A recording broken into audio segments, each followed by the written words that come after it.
Ciencia al Chile es un podcast en donde la ciencia y la realidad conviven para dejar de guiarnos por las apariencias y ver más allá. Queremos darle un toque picante a tu cerebro para estimular tu curiosidad, cambiar la percepción de que la ciencia es intimidante y mostrarte su delicioso lado útil, amigable y atractivo. Atrévete a explorar la ciencia con nosotros, a descubrir que estás hecho de polvo de estrellas. Porque lo único a lo que nos falta ponerle chile en México es a la ciencia. Bienvenidos a Ciencia al Chile. Buenas noches, bienvenidos a un nuevo episodio de Ciencia al Chile. Yo soy Isaac Vidal y no nos espanten, no está mormada Lola, no le cambió la voz, va a ser un poquito diferente la dinámica. Vamos a hablar de algo importantísimo, algo que nos debe de quedar clarísimo. Yo creo que es una pregunta que a lo mejor todo mundo se ha hecho en algún punto de su vida. ¿El tamaño importa? Bueno, el día de hoy vamos a hablar de por qué sí importa el tamaño. Oigan, pero antes de que empiecen a maquinar con su imaginación o a malpensar, no les hemos dicho todavía el tamaño de qué. Para poder responder esta pregunta de investigación sobre si el tamaño importa, tenemos una invitada que nos va a ayudar muchísimo a poder llegar a esta conclusión. Ella es egresada de la licenciatura en Biología de la Universidad de las Américas, Puebla. Después hizo el posgrado en Biotecnología, maestría y próximamente 99.9% doctorado, igual en Biotecnología en el Tecnológico de Monterrey. Ha sido maestra de niveles medios y superiores en materias de ciencia, es decir, ella es la ciencia hecha persona y compactada a 1,5 metros. Un fuerte aplauso, producción, un aplauso.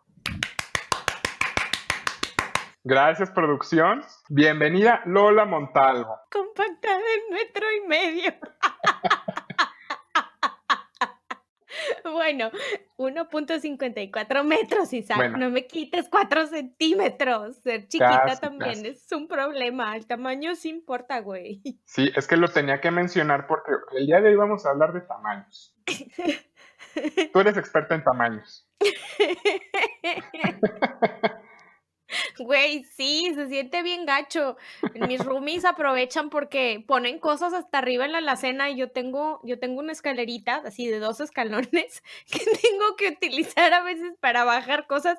Eso es bullying a las personas pequeñas, güey. No, y te tengo que decir que también hay bullying para las personas altas, ¿eh? Ah, ¿en serio? Sí, porque haz de cuenta, yo tengo que ir a algún lado y cada que paso un portón me tengo que agachar. O sea, de plano todo, o sea, a mí todo me queda así como chiquito, entonces yo te entiendo, yo estoy en el otro lado, pero yo te entiendo. ¿Ves? El tamaño sí importa. El tamaño sí que importa. Muy bien. Oye, y Lola, dime, ¿cómo te sientes ahora tú estar del otro lado? ¿Qué se siente? Ay, se siente bien raro. Tengo hambre, además. No, pues yo también. Yo digo que, pues, antes de que nos dé más hambre, tenemos que hablar sobre este tema. El tamaño sí importa. Platícame, ¿tú qué opinas de esto? Si el tamaño sí importa. No hemos dicho el tamaño de qué. Ah, pero yo creo que ya se lo han de imaginar, ¿no? Sí, pues sí. Bueno, a ver, vamos a hablar de generalidades. El tamaño sí importa. Creo que ya dijimos 2 ejemplos interesantes, ¿no? Las personas que somos chaparritas, las personas que son altas como tú, rubiates, pues sí, el tamaño fuera de los promedios y creo que yo no estoy tan fuera del promedio. Yo, la No. neta, no entiendo como por qué siguen haciendo cocinas tan altas. Pero bueno, debería haber banquitos en todos lados para que yo me pudiera subir y alcanzar. Y siempre me pasa que toman una selfie, una foto y yo me tengo que poner hasta adelante, pues porque estoy bien enana. Entonces...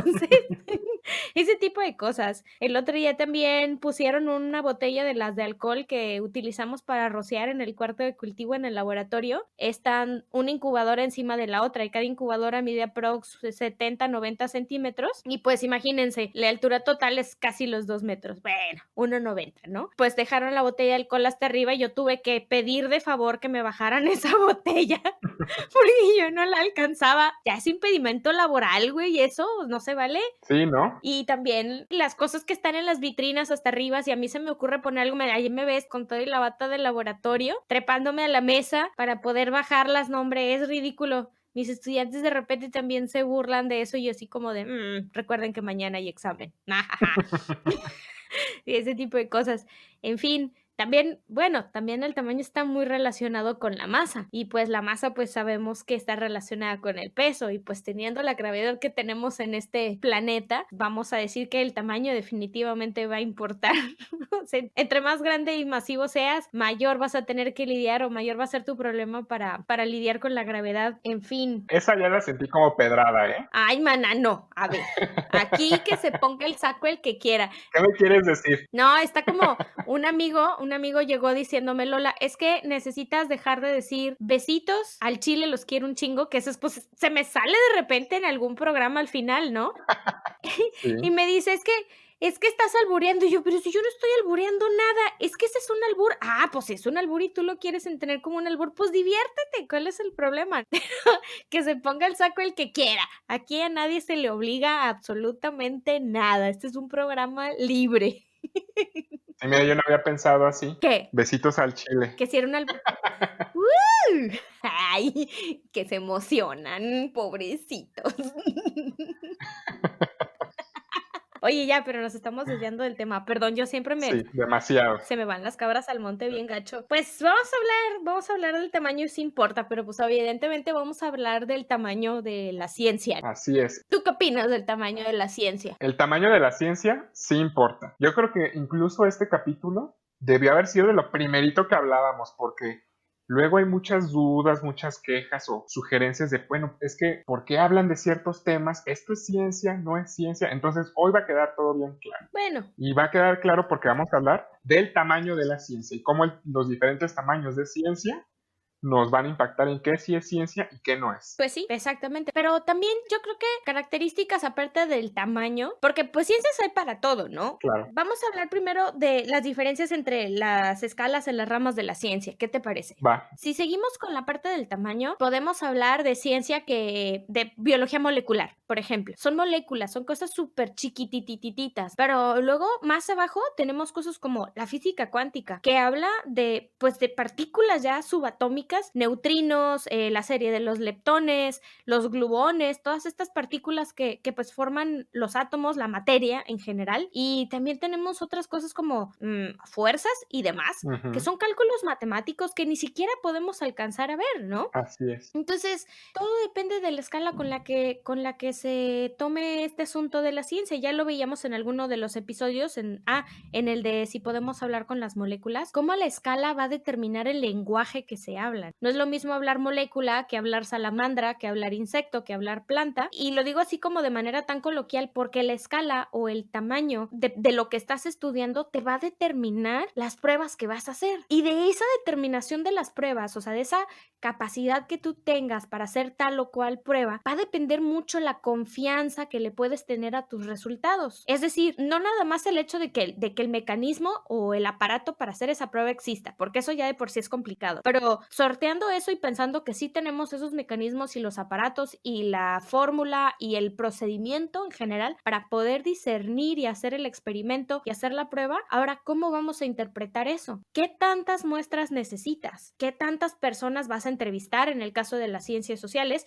que es otro tema que vamos a tratar así un poquito más adelante? ¿O qué tantas veces tienes que correr ese experimento? ¿Cuál es la famosa N? Yo creo que estamos hablando ya de cosas muy, a lo mejor, complejas. Me gustaría que recapituláramos un poquito. Lola, ¿tú qué entiendes por ciencia? Ciencia, pues es una palabra compleja, por lo mismo que en los últimos años me refiero a siglo, ¿no? El último siglo Sí, estuvo creciendo mucho la diversidad de estudios, pero la ciencia a grandes rasgos es un estudio, es una investigación que se puede hacer siguiendo el método científico. Ciencias hay muchísimas, pero siempre y cuando tú tengas una pregunta a la cual responder mediante la observación, la experimentación, el análisis de esos resultados y después es cuando se establece que esa observación era falsa o era verdadera, o sea, tomando en cuenta la parte de resultados y análisis, y de ahí te puedes ir a una, no sé, vamos a decir, a una teoría y después a una ley, ya que regularmente eso está más en la parte de los números, las leyes, eso es una ciencia, es un procedimiento que se sigue de manera estandarizada y le llamamos método científico para poder responder a preguntas, pero sin sesgo, es decir, sin que mi opinión o mis creencias influyan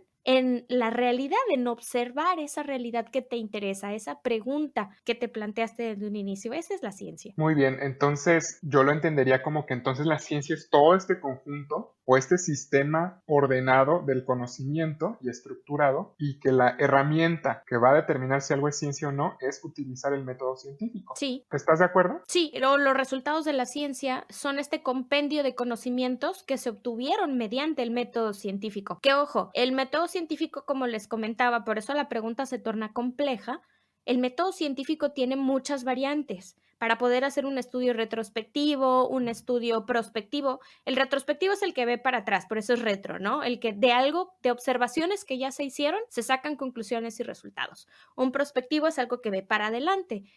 Ahí se tiene que establecer grupos experimentales, grupos controles y demás, pero también en las ciencias denominadas, entre comillas, duras, que son las ciencias naturales, biología, por ejemplo, física, todo eso, el método científico es como mucho más rígido. ¿Por qué? Pues porque es mucho más fácil establecer un experimento, porque no tienes que estar lidiando, como mencionábamos en el primer episodio de la Hidra, con todas las variables que incluyen las ciencias sociales. La sociedad en sí, el ser humano, representa un problema muchísimo más complejo porque la normalidad o lo que es normal regularmente está visto desde fuera bajo contextos socioculturales, pero eso puede llegar a influir en lo que tú determinas como normal en lugar de que dejes o de dejar que tu población hable y te diga cuál es el comportamiento más normal, el comportamiento más común. Entonces, es muy, muy compleja la pregunta. ¿Qué es la ciencia? La ciencia es una serie de conocimientos, es un compendio de conocimientos enorme que se ha adquirido a través del método científico.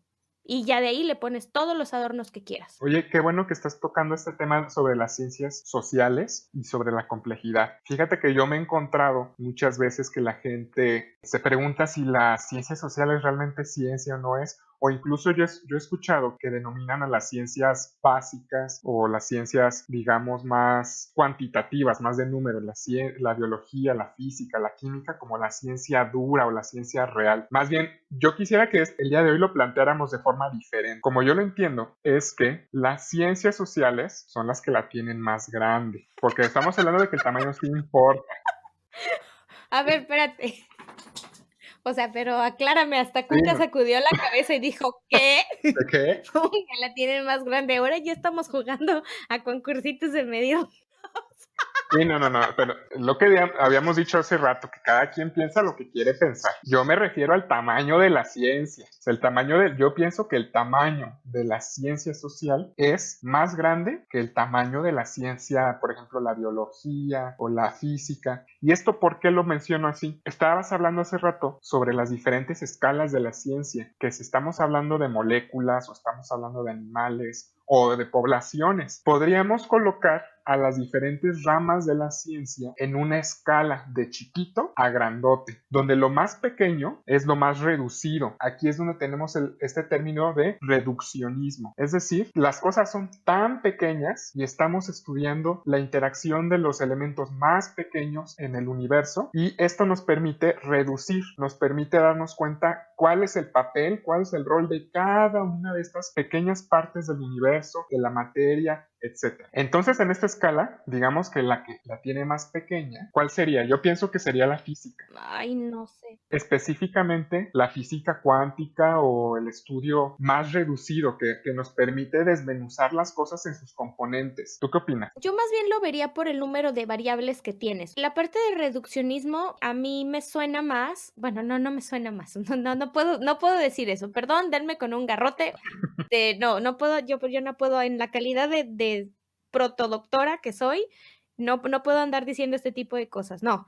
El reduccionismo se refiere más a la cantidad de variables que vas a tener. Sí, definitivamente lo que comentabas al respecto de los elementos que conforman tu universo de estudio, pues son menos. Entonces las interacciones que tienes que estudiar, pues son menos. Entonces el campo podríamos decir que es mucho más específico y por ende sí, pues sí la tiene más chiquita. O sea, la tarea, entre comillas, es más fácil. Lo que pasa es que los conceptos que se tienen que comprender para poder llegar a ese reduccionismo, eso sí, no es fácil. No. Aquí lo que yo quisiera resaltar es que no porque la tenga chiquita o la tenga grande es más fácil o más difícil. Para todo hay en este universo, ¿eh? Para todo tenemos mentes diferentes que pueden entender unas cosas y otras, y no le podemos quitar el mérito a uno o al otro. ¿Por qué? Pues porque cosas que yo no puedo hacer, Isaac sí puede, y al revés. Decir quién es más o quién es menos, o poner una escala de cuánto vale una cosa u otra, no me parece nada justo. Pero sí, definitivamente poder decir que la tiene más chiquita porque tiene el universo mucho más chiquito, tiene una menor cantidad de variables, y entonces pues es más fácil despejar, por ejemplo, una ecuación que nada más tiene una X a despejar una ecuación que tiene como 6 o 7 incógnitas. Más o menos el reduccionismo va por ahí. Tu grado de complejidad en el sistema pues también es menor. Esa es la parte del reduccionismo. ¿Sí o no, Isaac? Sí, perfectamente, clarísimo como lo estás diciendo. Tendríamos, digamos que al inicio el reduccionismo. ¿Y qué pasa cuando empezamos a agregar más de estas variables? En vez de ver las interacciones entre las partículas subatómicas, ahora nos interesa ver la interacción entre átomos o cómo se vuelven moléculas, cómo esas moléculas interactúan entre ellas, y estaríamos dejando el área de la física y a lo mejor estaríamos empezando a entrar al área de la química, que al agregarle más variables se vuelve más compleja. Del mismo modo que si a la física le agregas más variables se empieza a volver como este punto medio entre física y química y luego se vuelve química, cuando tú agregas un nuevo nivel de complejidad de estructuras químicas que entre ellas interactúan de forma muy compleja para generar vida, estamos hablando ahora de la biología. En este caso, mientras más vayamos subiendo estos niveles de complejidad, empezamos a alejarnos del reduccionismo hacia un tamaño, un scope más grande. Y podríamos... Un alcance. Así es, el alcance o todas las variables que se están estudiando serían más en cantidad y por eso sería más complejo. Entonces, una forma que a mí me gusta clasificarlo es el árbol del conocimiento que publicó Greg Henricks, que nos divide el conocimiento en este momento en 4 categorías. La categoría primaria, la más básica, la más reduccionista, sería las ciencias físicas. Las ciencias físicas incluyen a todos los estudios de la materia, incluyendo las interacciones entre estas partículas subatómicas. Entonces estamos hablando del nivel cuántico, todos estos componentes muy pequeños, pero no pequeños en importancia, pequeños en cómo los estudian, pequeños en la cantidad de variables que se están estudiando al mismo tiempo. Y estas ciencias físicas también incluyen a la química. Ahora, estas moléculas que ya se agruparon entre ellas formaron estructuras, y estas estructuras cada una tiene características diferentes. Esas serían las ciencias físicas. El siguiente escalón de la complejidad serían las ciencias biológicas. Aquí se le agrega el nivel de complejidad llamado vida. Aquí estamos hablando que ahora una célula... Nada más, ¿verdad? Nada más, así bien tranqui. Súper tranqui, nada más de la nada son moléculas y de repente ya están vivas. Pero, a ver, ahí sí te pones a pensarlo, pues, en la definición que tenemos hoy por hoy de vida, que espero, bueno, les tenemos una sorpresita ahí, pero en futuros programas vamos a discutir un poquito esa definición de vida, ¿no? Sí. Pero los elementos que forman lo que hoy por hoy conocemos vida son bien poquitos, son chunks: carbono, hidrógeno, oxígeno, nitrógeno, fósforo y azufre. Y de ahí se derivan una serie de biomoléculas. Entonces, de cierta manera, tú podrías decir, es que es reduccionista porque nada más son estos elementos, pero el autor bien lo clasifica en un siguiente escalón en la parte bio, porque las interacciones que estas moleculitas, que estos elementos tan poquitos que son tienen, las variantes que tienen y sobre todo ya las estructuras que van formando para convivir unas con otras, pues te da un resultado megadiverso con toda la jiribilla de la palabra, ¿eh? Así es, entonces la biología ya es un nivel de complejidad mayor en ese sentido. Incluso a este momento, hasta donde yo sé, no existe un sistema computacional, le hace la supercomputadora cuántica máxima que pueda existir. Todavía no existe un sistema computacional que pueda modelar de forma completa lo que hace una sola célula. Qué complejo, cuantísimas variables hay adentro de una sola célula, muchísimas, cuantísimas hay. La palabra del día. La palabra del día y el momento estúpido de la semana es... Cuantísimas. Pero me entendieron. Sí, te entendimos, no importa, mana, tú dale. Entonces todas estas interacciones forman ahora sistemas. Si habíamos dicho que, imagínense, modelar una sola célula es algo que todavía no podemos hacer, imagínense ahora la complejidad de un sistema formado por muchas células que forman un tejido. Y estos tejidos son varios tipos celulares diferentes. forman ahora órganos. Y ahora estos órganos, diferentes órganos forman sistemas hasta formar un organismo. Y además organismos que cambian, que se adaptan, que viven, mueren, se reproducen, etcétera. Sí, y que se reproduzca quien se quiera reproducir y que no se reproduzca. Exactamente, porque llegamos otra vez a la misma conclusión. Aquí todo el mundo puede hacer y deshacer. Who cares? Exactamente. Bueno, entonces ese sería el segundo nivel de complejidad. Hasta este momento, ¿estás de acuerdo conmigo? Digamos que pues, va creciendo el tamaño de la ciencia en su complejidad. Mira, hay varias fuentes de información que si te pones a buscar la parte de reduccionismo, te van a salir, ¿no? Pero a mí me parece que el estudio que tú citas, aparte de ser uno de los más conocidos, es uno de los más completos, porque la filosofada que esta persona se avienta para poder decir lo que está diciendo y para poder explicarnos cómo nos explica está re buena. Yo no sé que se fumó, pero que nos avise o nos diga, todavía sigue vivo este güey. No, yo creo que no. Bueno, no sé. Buena pregunta. Yo creo que Yo, sí, no sé. no sé qué se fumó, pero que invite. Que invite porque el grado de raciocinio al que llega para poder hacer esta división, francamente, es de admirarse. No cualquiera, ¿eh? Así es. Pues subiendo al siguiente nivel, digamos al tercer nivel de complejidad, ahora estamos hablando de la psicología, fíjate. Y muchas personas, yo he escuchado que incluso de forma despectiva tratan a la psicología como si no fuera ciencia. Ah, sí. ¿Y por qué es más compleja la psicología? Pues porque si estamos hablando que el cerebro humano es probablemente uno de los sistemas más complejos que existen en el universo, si no es que el más complejo, ahora imagínate todo lo que hay detrás de ese sistema, como de neuroncitas, de neuronas que hablan una con otra, interactúan, tienen potenciales eléctricos y químicos. ¿Cómo es posible que de ahí, de algo tan sencillo, se genere un sistema que permita algo tan complejo como la mente humana? Por lo menos es lo más complejo que conocemos por ahora, ¿no? Ya hablar del universo ya es algo como muy, me parece muy arriesgado, pero si hablamos del universo que conocemos, pues sí, hay que darle, ¿no? No podemos ser como tan rígidos en ese sistema. Pero también me parece que hay que mencionar que las ciencias biológicas tienen una antesala para la psicología. Se llama etología, que es el estudio del comportamiento de las especies. Entonces, los naturalistas antes, pues no tenía este nombre, ¿no? La etología, tomaban a la psicología como la hermana fina, ¿no? De la etología, pensando en nuestro grado de animales, que bueno, hay que ser muy honestos, hay cada animal en este planeta y en esta sociedad, pero es importante mencionar que la psicología sí tiene un antecedente y tiene bases biológicas, y de ahí ya sale la neurología, y de ahí ya sale como todas las corrientes impresionantes que hay en psicología, porque no nada más hay una, hay muchísimas. Entonces estamos hablando de que se empiezan a sumar piezas a este rompecabezas. Ahora estamos hablando de la mente. Aquí lo estamos platicando como si fueran divisiones así muy tajantes. De aquí para allá es una cosa y de aquí para acá es otra. Pero no. En realidad es como una escala de grises, ¿no? Sí. En realidad esa línea entre cuándo deja de ser neuropsiquiatría, a psiquiatría, a neurobiología, a de repente ya es psicología, pues es más bien como una escala de grises. Y eso es cierto para todas las ciencias. Es como este diagrama de Venn que tienen que ver una con otra. Sí, están relacionadas. O sea, no puedes eximir una cosa de la otra, no puedes despegarlas así. Yo creo que las palabras que mencionaste de la escala de grises, del continuum, podría decir yo, del holístico, del todo, es muy importante tenerlo en cuenta. Y ¿sabes una cosa? El hecho de que no estén bien definidas o bien delimitadas le da una riqueza deliciosa poder hablar o brincarte de una materia a otra sin tener como estos prejuicios de que una está más arriba que la otra. Es súper rico tener una conversación así de fluida, te abre la cabeza muchísimas ideas que probablemente antes de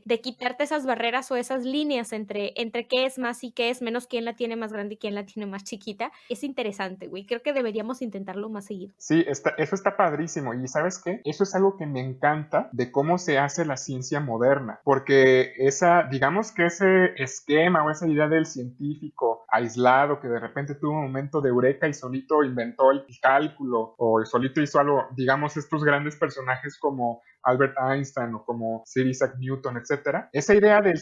O Leibniz. O Leibniz. Todos estos científicos, digamos, que trabajaban de forma aislada, bueno, ese ya no es la forma en la que se trabaja en la ciencia el día de hoy. El día de hoy, la ciencia se trabaja en equipo y se trabaja en equipos multidisciplinarios. ¡Ay, me debes un Mira, bocho! mira Los nomás. dos al mismo tiempo. Mira nomás, aquí en sincronía como siempre.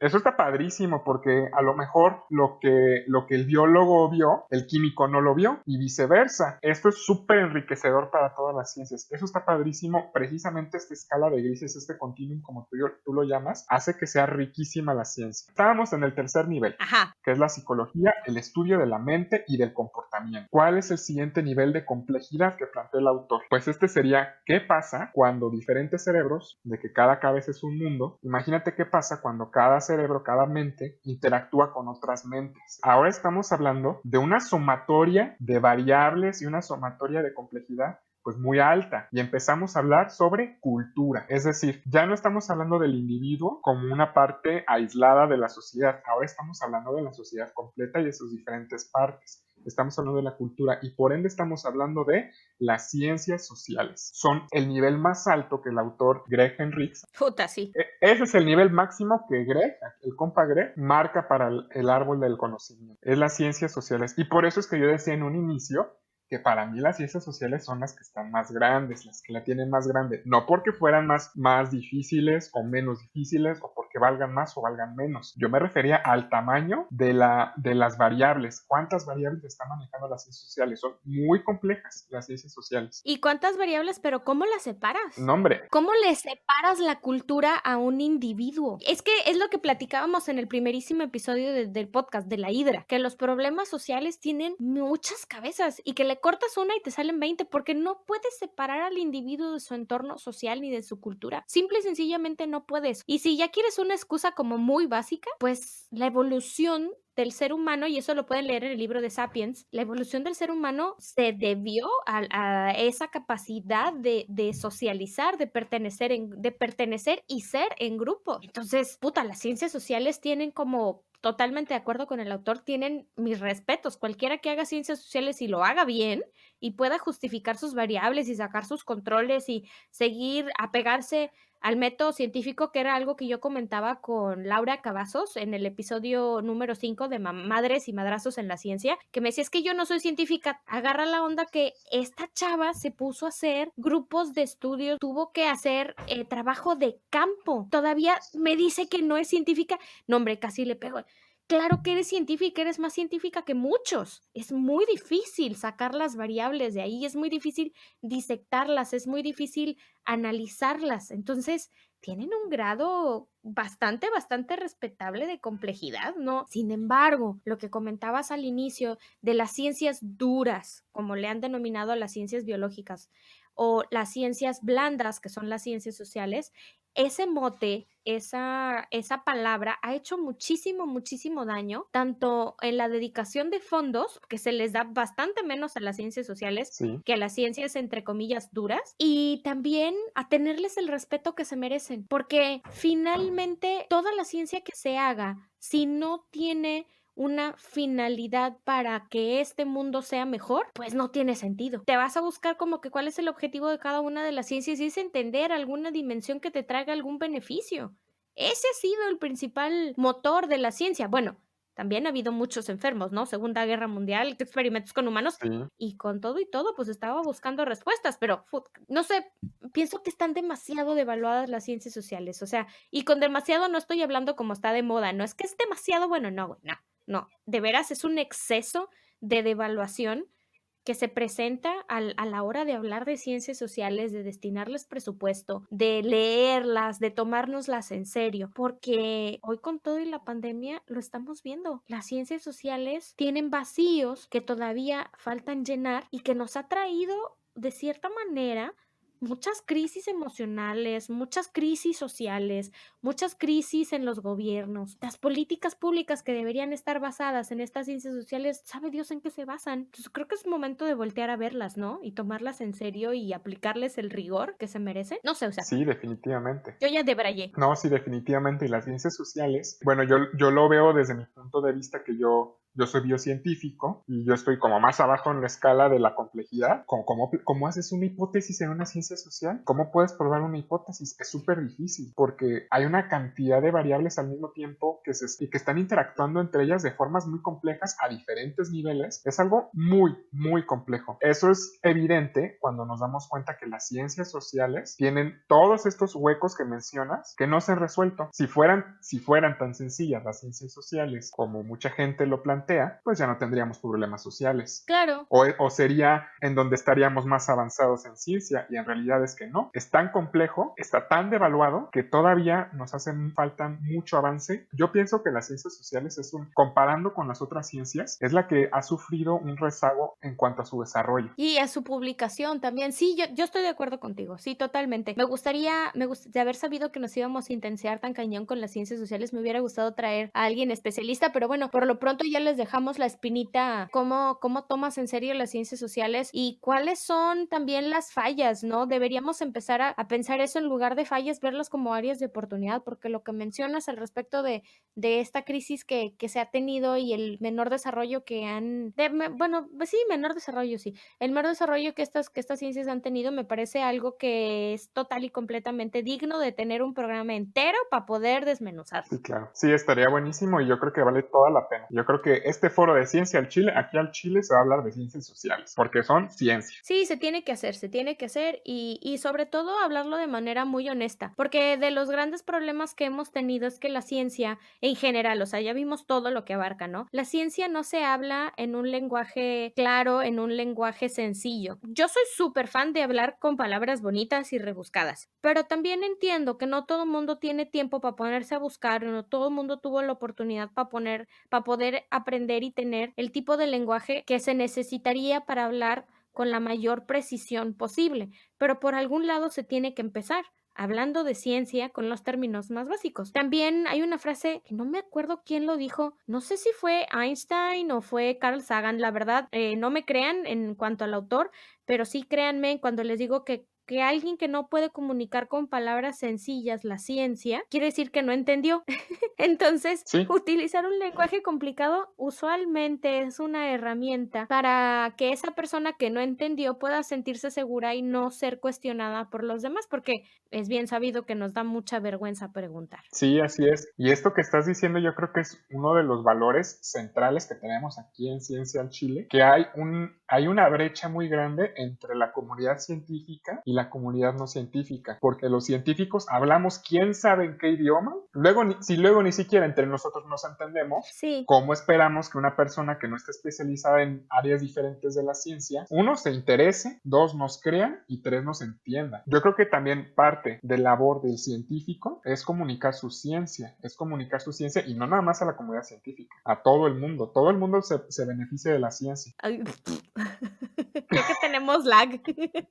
Fracaso, sí, tenemos la... Bueno, yo creo que aquí, Isaac, aparte que pues todo ese mundo se beneficia de la ciencia, aquí hay tres cosas que quisiera tocar y me voy a ir de atrás para adelante, de lo más grandote a lo más chiquito. La primera, lo más grande o el problema más grande es que la gente no reconoce los beneficios que se obtienen por la ciencia. La segunda, que es como un tamaño intermedio. Los científicos nos vemos obligados a publicar lo que sea que descubramos, describamos o creemos. Creemos del verbo crear, no del verbo creer. En journals científicos, en revistas científicas que están en inglés. Y eso nos lleva a un problema que pues no es de tan mediana escala, porque muchas personas no hablan inglés. Y si de por sí las palabras ya son rebuscadas, meterlas en inglés, pues eso dificulta un poco más la tarea del postulado número 1 que mencioné, que pues que la gente no está consciente de todos los beneficios que la ciencia le ha traído a su vida. Y esto está muy ligado a un contexto sociocultural y también histórico, pero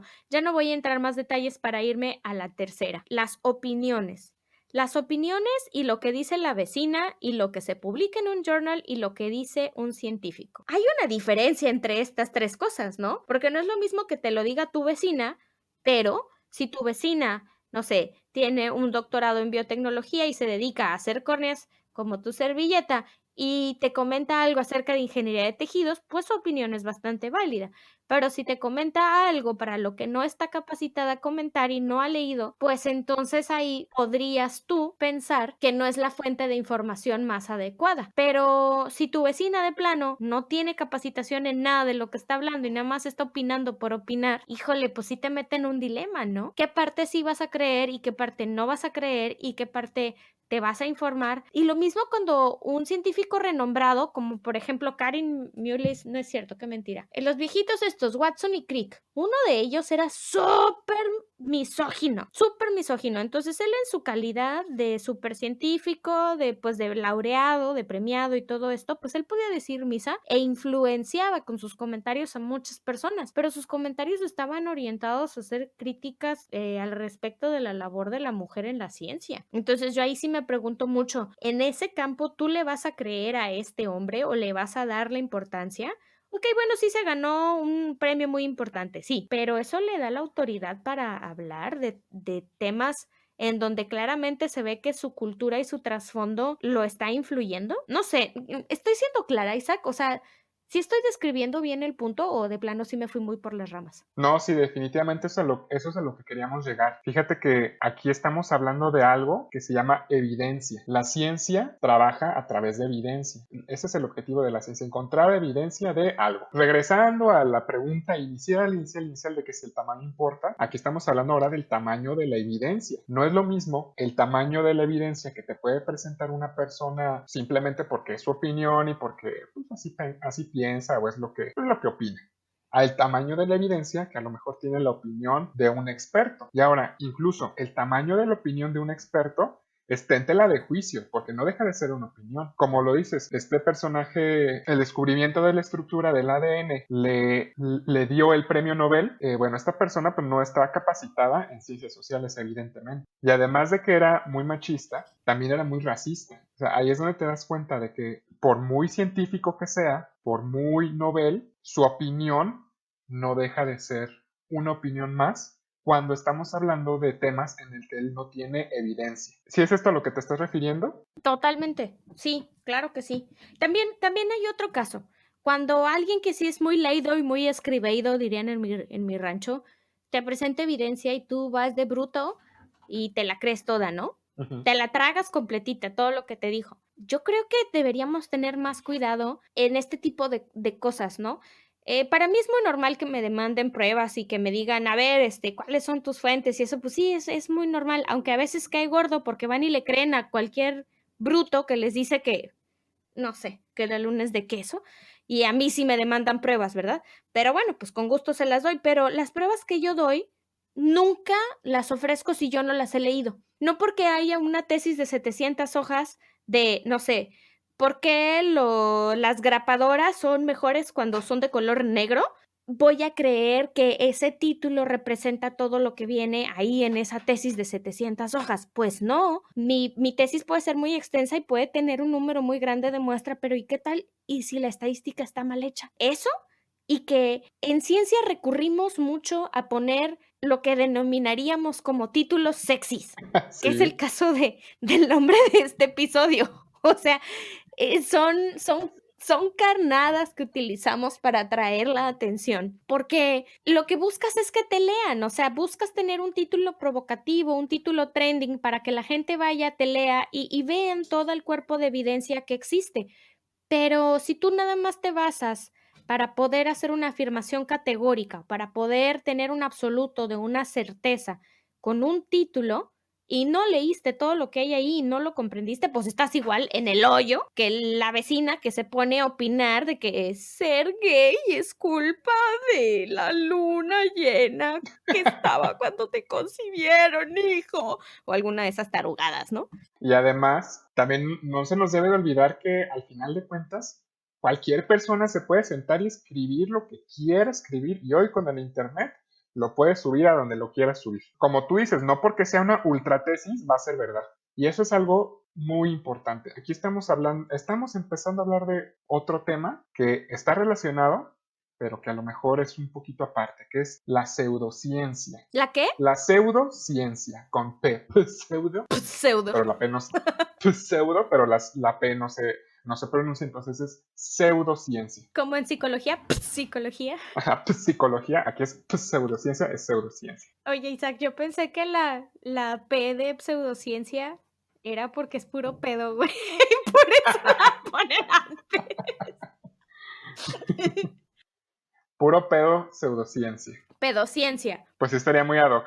Yo opino que ya, ese es el nuevo nombre de la pedociencia, la pseudociencia. ¿Qué es la pseudociencia, Lola? Platícanos un poquito. ¿Tú qué entiendes por pseudociencia? Porque yo tengo muchas opiniones, pero... Ay, changos, mira, lo que yo puedo opinar, yo creo que es muy corto, porque como no es algo a lo que yo le hago mucho, pues no me siento con la autoridad completa de poder definírtelo a 100%, pero ahí te va. La pseudociencia es todo esto que se vale de palabras rimbombantes, de métodos, entre comillas, científicos, para poder llegar a un conocimiento.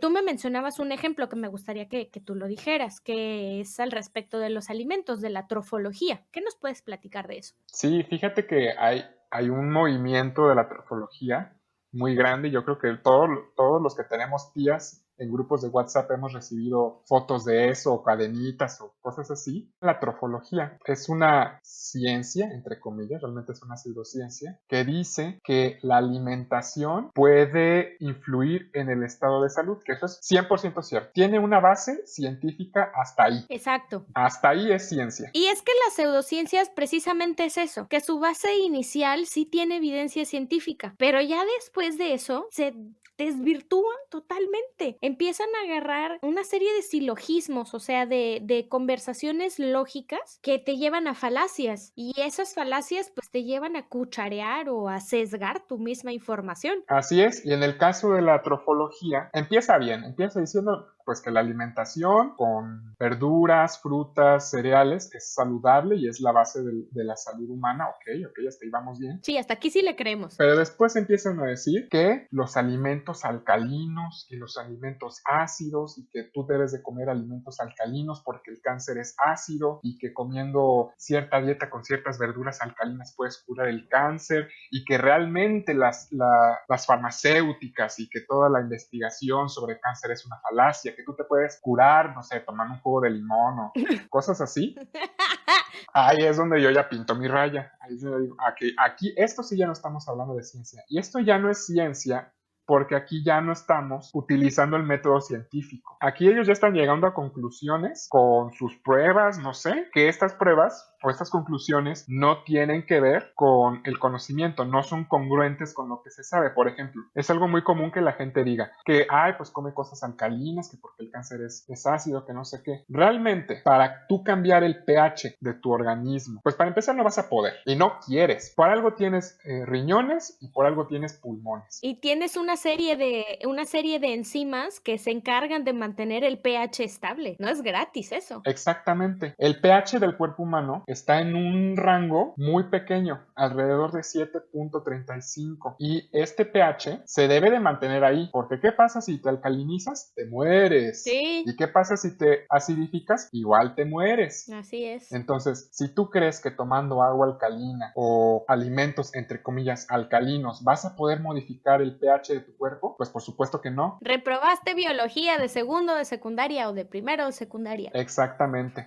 Entonces, ahí es donde te das cuenta. Uno, no quieres cambiar el pH. El pH ya hay sistemas en tu cuerpo que se encargan de mantenerlo en donde debe de estar. O sea, no lo puedes cambiar aunque quisieras. Y segundo, no lo quieres cambiar. Entonces, ese es un ejemplo de pseudociencia. Exacto, no lo quieres cambiar de que no es que no quieras, es que en serio, no te conviene. No te conviene para nada cambiarle el pH a tu cuerpo. O sea, cualquiera de esas modificaciones, también lo de la temperatura, ¿no? O lo de la presión, también las cámaras hiperbáricas y las cosas estas del magnetismo. Hay mucha pseudociencia en el área de la salud. Muchísima pseudociencia en el área de la salud. Entonces, cosas como las que estamos mencionando Isaac y yo ahorita son con las que debemos tener muchísimo cuidado. No quiero decir que no le creas a nadie. Lo que quiero decir es que te vayas a las bases de la biología humana en este caso, y que te vas a dar cuenta que las respuestas están ahí, las respuestas más sencillas están ahí. Y bueno, regresando un poquito con la parte de la evidencia, por eso es muy importante difundir ciencia, porque la gente necesitamos en la vida diaria, aunque no nos demos cuenta, interpretar y tomar decisiones,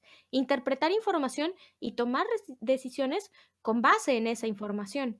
Y cuando tú puedes interpretar esa información, en este caso, bien sencillo lo que estamos hablando de la parte de las ciencias de la salud, cuando tú conoces la biología básica, cuando entiendes qué es el pH, cuando sabes que tu estómago tiene ácido clorhídrico y que es súper, súper ácido y que disuelve hasta uñas y a veces pedazos de hueso, vas a entender que los sistemas de regulación que tienes en el cuerpo de manera natural están ahí por algo, porque el cuerpo humano funciona en determinados rangos de temperatura, de humedad y de pH.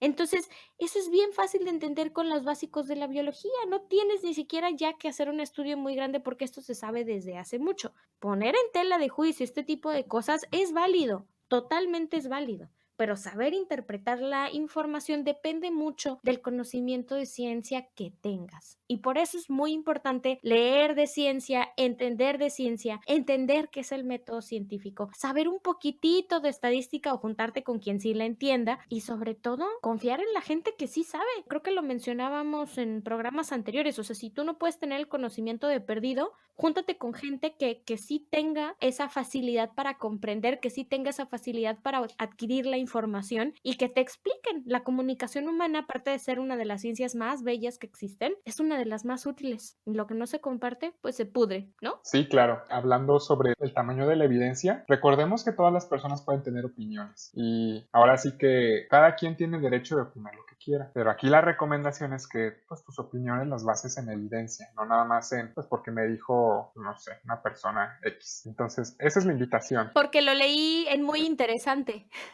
o porque... O porque a lo mejor ciertos grupos están diciendo que el dióxido de cloro, que cura el COVID, que no sé qué. Eso es otro ejemplo. Ujú. Y además es importante saber que hasta este momento hemos hablado de opiniones y las opiniones de expertos. Obviamente la opinión de un experto es lo que tú puedes adquirir. Tú puedes acercarte, preguntarle y que te dé tu opinión. Pero cuando estamos hablando de adentro de la comunidad científica o de realmente este conjunto de conocimiento que va a formar a la ciencia, la opinión es el nivel de evidencia más bajísimo de todos. Totalmente. Entonces, aquí no se vale. Por ejemplo, no voy a publicar yo en la revista de Nature o de Science, que son algunas de las revistas científicas de mayor renombre. Yo no voy a publicar ahí mi opinión, aunque yo sea a lo mejor el experto en mi tema, no deja de ser opinión. Claro. La evidencia también tiene tamaños. El tamaño de la evidencia, mientras más evidencia, más rigor o más validez va a tener un estudio o un experimento o una publicación. Y aquí ya nos estamos yendo a temas un poquito más serios. La parte de diseñar un experimento y de ver cuántas muestras, cuántas repeticiones, o sea, más cosas de estadística se van a tener, eso es lo que va a determinar si tu estudio es solamente un screening, o sea, como para ver, para medirle el agua a los camotes, ¿no? Para ver cómo está aquí la onda.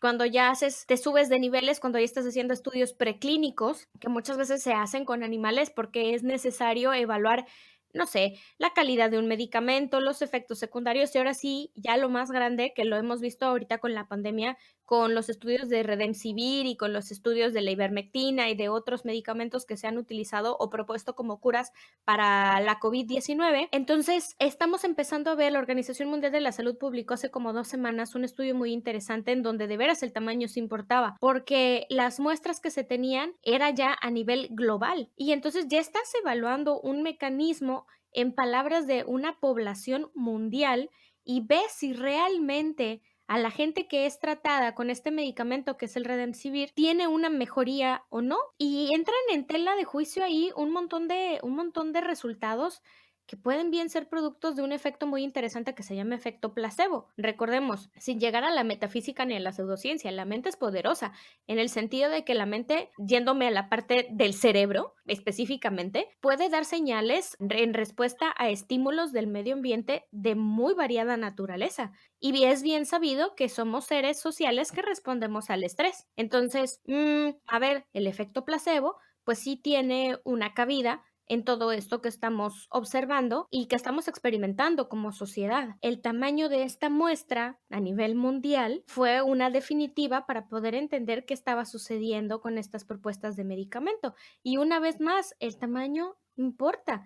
Totalmente importa, todo depende a qué lo quieras. Fíjate qué bueno que estás hablando del efecto placebo. Yo tuve un profesor que nos decía que realmente no es tan correcto llamarlo efecto placebo, porque evidentemente el efecto placebo dice que de la nada va a haber un efecto, que se genera un efecto a partir de algo que no existe o algo que no hay. Realmente el efecto placebo se podría cambiar su nombre a respuesta al significado. Tú respondes de forma biológica, respondes a lo que significa para ti que te estén dando una pastilla. A lo mejor tú te sientes muy mal con la COVID, tú estás enfermo y a lo mejor el hecho de que te den una pastilla, aunque a lo mejor sea una pastilla de azúcar o un placebo, entre comillas, tú estás respondiendo o estás a lo mejor respondiendo a los cuidados que te está dando un ser querido, está dando un profesional de la salud. Esa respuesta al significado es algo que para precisamente determinar que no sea una respuesta al significado lo que está generando el efecto, debemos utilizar tamaños de muestra que sean significativos, porque si no se quedan anécdotas. Claro, ¿y qué significativo se van a estar preguntando? Pues otra vez, este término es muy relativo, depende a dónde quieras llegar y qué es lo que quieras comprobar. Significativo quiere decir que puedes tener estadísticamente un nivel de confianza al respecto de los resultados que puedas tener del experimento o del estudio que estás realizando. Entonces, decirte significativo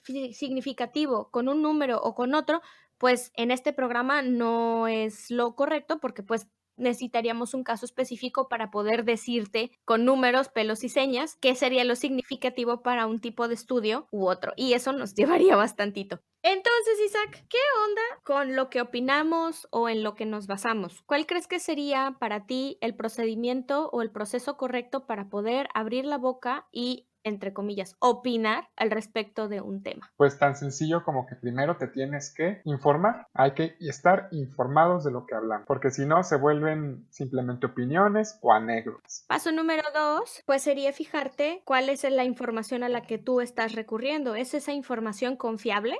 ¿Te estás basando en opiniones de lo que otros dicen? ¿Te estás basando en la opinión de la opinión de la opinión?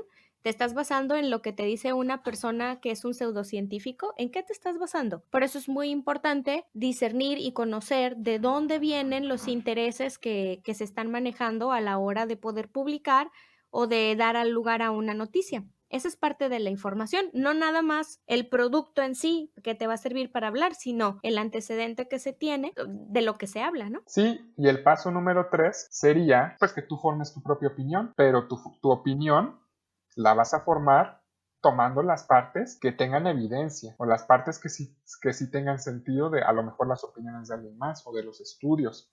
Que tú llegues a tus propias conclusiones, pero que llegues a ellas de la forma que ya hemos estado mencionando. Informándote, revisando la veracidad de la información y date la oportunidad de digerir esta información, asimilarla y volverla tuya. Sí, entonces el paso número 3 sería formarte tu propio criterio, formarte tu propia opinión, como dice Isaac, y bueno, pues ya con todas estas herramientas, ¿no? Sabiendo que existe la pseudociencia, sabiendo qué es la pseudociencia, sabiendo que pues puedes recurrir a los conocimientos básicos y eso te va a dar poder de discernimiento, de comprensión y de algunas otras cosas. En fin, pues creo que ya quedó como bastante redondito, ¿no? En términos muy generales, pero podemos decir que el tamaño sí importa. Yo creo que ya se vale concluir que sí, el tamaño de la ciencia sí importa.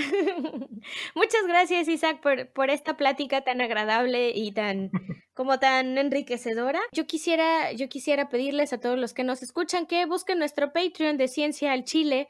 Por favor, si tienen ahí la intención de recibir contenido extra o de perdido que les mandemos saludos, pues se los agradeceríamos muchísimo. Y también tenemos por ahí un área de merch de cosas del cerebrito que estamos queriendo abrir. Pero pues nada de esto va a ser posible si no tenemos tu apoyo. Así que por favor, métete a patreon.com y busca Ciencia al Chile, el del cerebrito. Y por ahí te esperamos. Ya sé que me pidieron que no dijera esto, pero me vale. Y los quiero mucho. Al Chile. Les mando besitos. Bye. Bye.